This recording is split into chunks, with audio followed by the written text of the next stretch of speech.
მეტაცნელი იყო გამარჯვების გზა.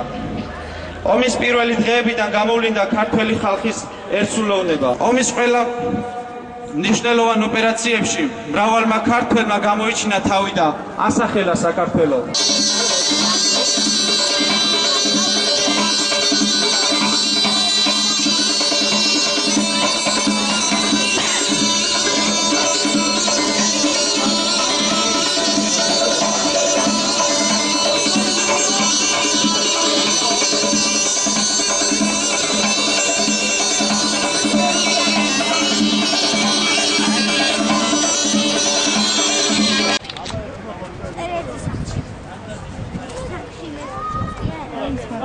Ay, გამოფენი.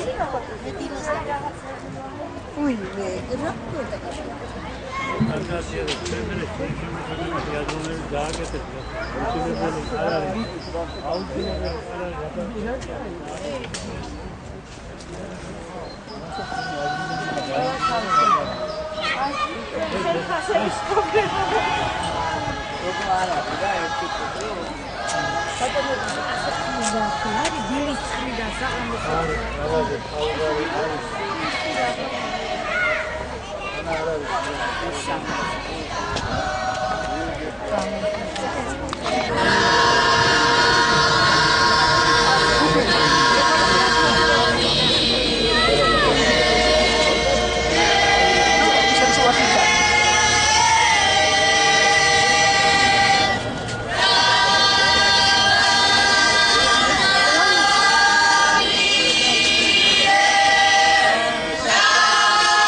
მამები, ზოგის დიდი პაპები.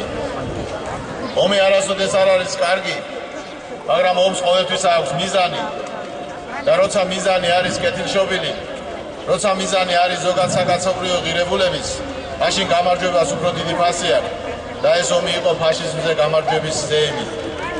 ეს ომი იყო ხანგრძლივი ომი, რომელმაც ბევრი სიცოცხლე წაიღო, ბევრი ქართული სისხლი დაიღვარა მსოფლიოს დიდ ნაწილში. და არა მარტო ჩვენი მიწა, ჩვენი წინაპრების დროიდან მოყოლებული, არის გაბოხიერებული ქართველის სისხლით, არამედ ევროპული ნაწილის და საბჭოთა კავშირის დიდი ტრამალებით.